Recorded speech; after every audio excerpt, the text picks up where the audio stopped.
Hi, I'm John Green. This is Crash Course World History, and today we're going to talk about civilization. Oh, Mr. Green, I have that video game. I like to play as the Assyrians. Yeah, I mean, from the past, it was a video game. In fact, it still is a video game. They've continued to update it, but, you know, like actual civilization, its best days are probably behind it.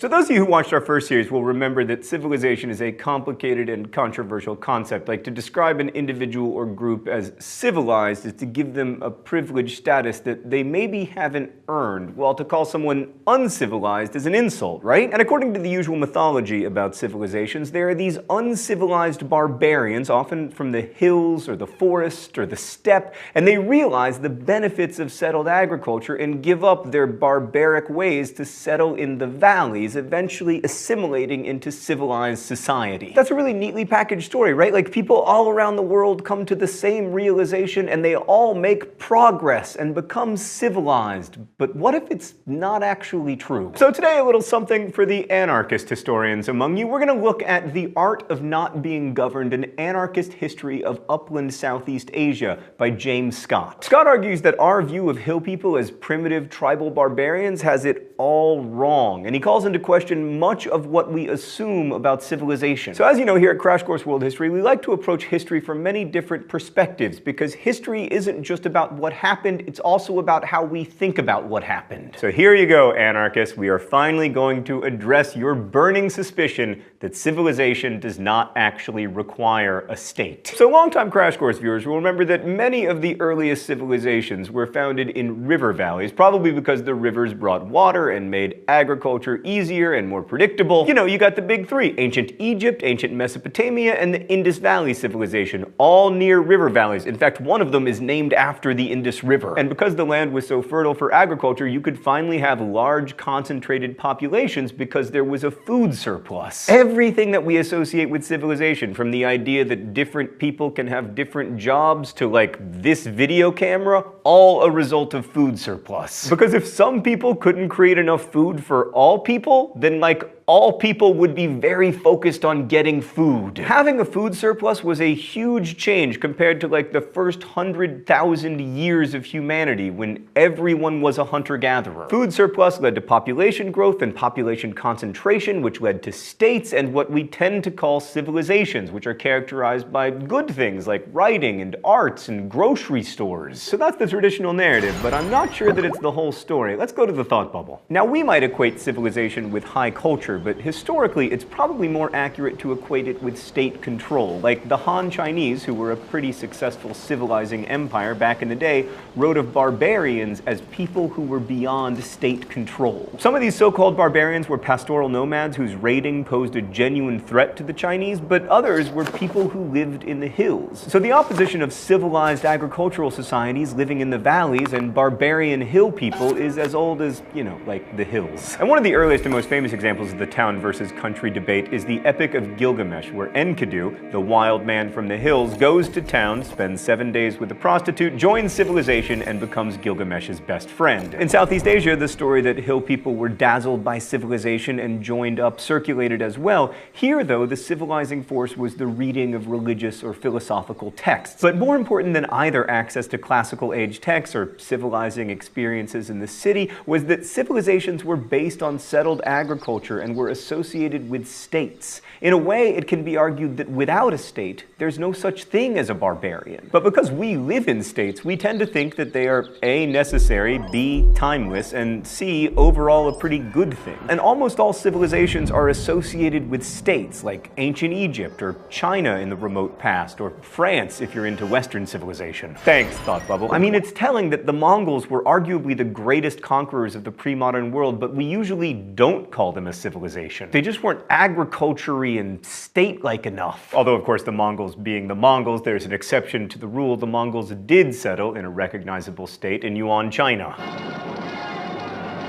Oh, history, even your exceptions have exceptions. So when we talk about states, we need to remember that it's pretty common for the creation of states to involve some form of coercion. Like in ancient, and sometimes not ancient, societies, the power of the state rested primarily on two things: the army and taxes. And if you want to create an army or raise taxes, or both, it's helpful to have a sedentary population that spends most of its time producing food, because food is very valuable to a state. I mean, while gold and palaces are beautiful, you can't feed them to your army. Anyway, agricultural production and the creation of states are deeply intertwined. Agricultural surplus and control over it leads to other aspects of civilization, like property rights and patriarchy. Well, I guess it doesn't have to lead to patriarchy, but it usually has. So if states rely on the exploitation of agricultural labor and the subjugation of their citizens, then the civilization narratives that barbarians were drawn to civilizations by their obvious superiority is kind of problematic. Because there's a big downside to all that state control and taxes and conscription and servitude. And this leads us to James Scott's big idea that rather than primitive hill tribes being attracted to the glamour and stability of valley settlements, hill cultures are formed by people running away from civilization. Basically, Scott argues that people flee to the hills because it makes it hard for states to find and conquer them. The Arab historian Ibn Khaldun remarked that Arabs can gain control over flat territory and do not pursue tribes that hide in the mountains. Then you have the Franco-Hungarian military officer Baron de Tott poetically exclaiming that the steepest places have always been the asylum of liberty. But the great French historian Fernand Braudel probably summed it up best when he wrote, "The mountains, as a rule, are a world apart from civilization, which are an urban and lowland achievement. Their history is to have none, to remain always on the fringes of the great waves of civilization." And you may have noticed from the mountainous tribal areas of Pakistan to people in Colorado with their legal marijuana, it's still kind of difficult for states to control hill people. This idea turns the civilization narrative on its head. Hill people are not barbarians waiting to become civilized, they're refugees from civilization itself. And this brings up the possibility that life in the hills is actually better than settled agricultural states with their wars and taxes and forced labor. Furthermore, cities and settlements breed epidemic diseases, and when the next Spanish flu comes for all of us, it's gonna be good to be in the mountains. That said, I'm not 100% sold on the argument, which is why I'm living in very flat, very civilized Indianapolis. I mean, as I said earlier, without agricultural surpluses, we wouldn't have the internet, which I'm fond of. Also, I have tried the hunter-gatherer paleo diet, and it did not suit me. I like Doritos. Stan just told me that the paleo diet is not, in fact, the diet the people of the hills have. Apparently, the kind of agriculture they used was called swiddening. It means shifting cultivation, and apparently it's great because it provides a more varied diet with less effort.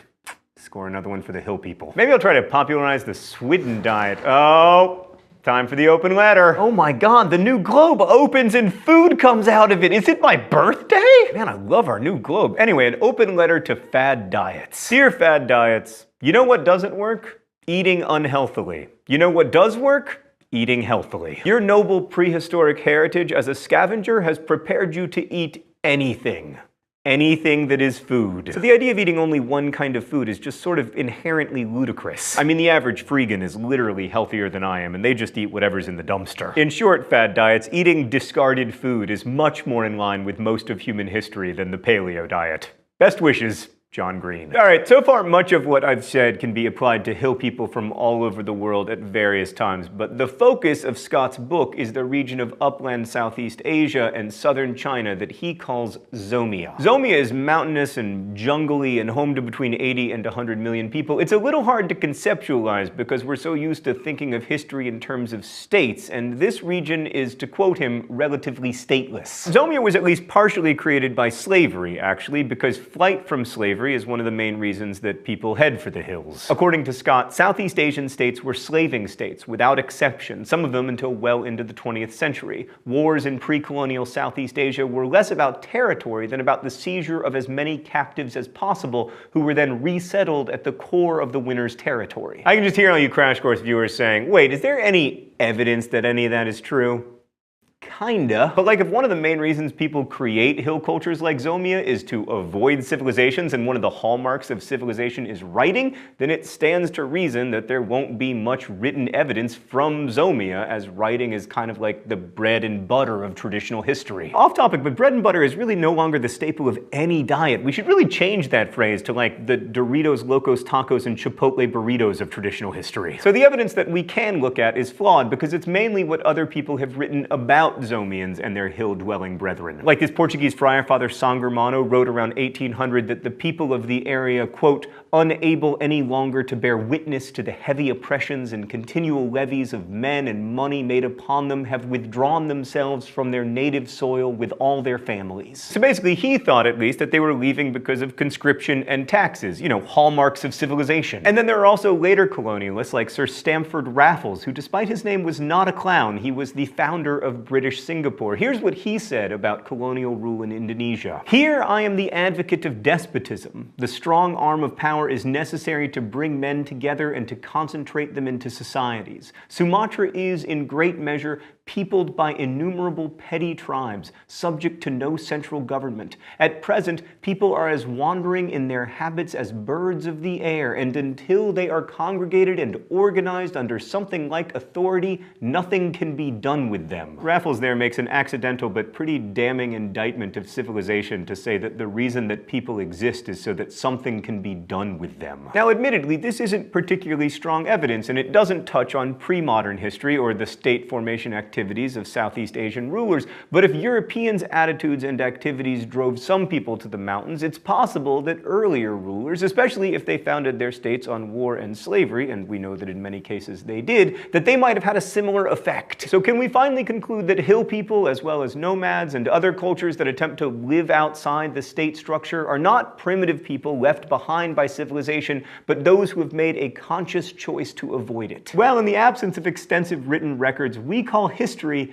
anthropology. That's a joke for all the anthropology majors out there. And a number of anthropologists have suggested that people who live separate from our ideas of civilization did indeed make that choice consciously in a wide variety of situations. Like in his book Society Against the State, Pierre Clastres argues that these so-called primitive Amerindian societies of South America were not, in fact, ancient societies that had failed to invent settled agriculture or state forms, but previously sedentary cultivators who abandoned agriculture and fixed villages in response to the effects of conquest. So are all these stateless social orders finally a response to civilization, or just people who haven't realized the bounty of civilization yet? I don't know. And studying history isn't really about providing answers, it's about providing context. The question of what's the best and most just way to organize our social orders is a big question and a very old one. But it's something we still need to be asking because we're all still making choices about how we're going to organize ourselves into communities. Scott's idea of Zomia introduces us to a different way of thinking about things, and equating civilization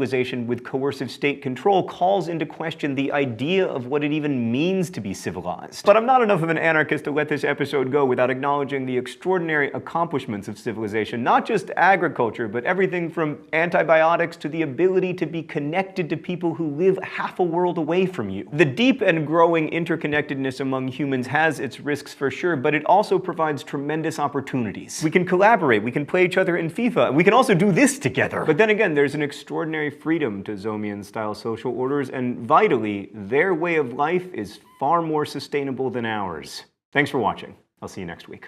Crash Course is made with the help of all of these nice people, and it exists because of your support at Subbable.com. Subbable is a voluntary subscription service that allows you to directly support Crash Course. So we want to say thank you to all of our Subbable subscribers, and thanks to everyone who watches Crash Course. I hope that you enjoy our world history series, and as we say in my hometown, don't forget to be awesome.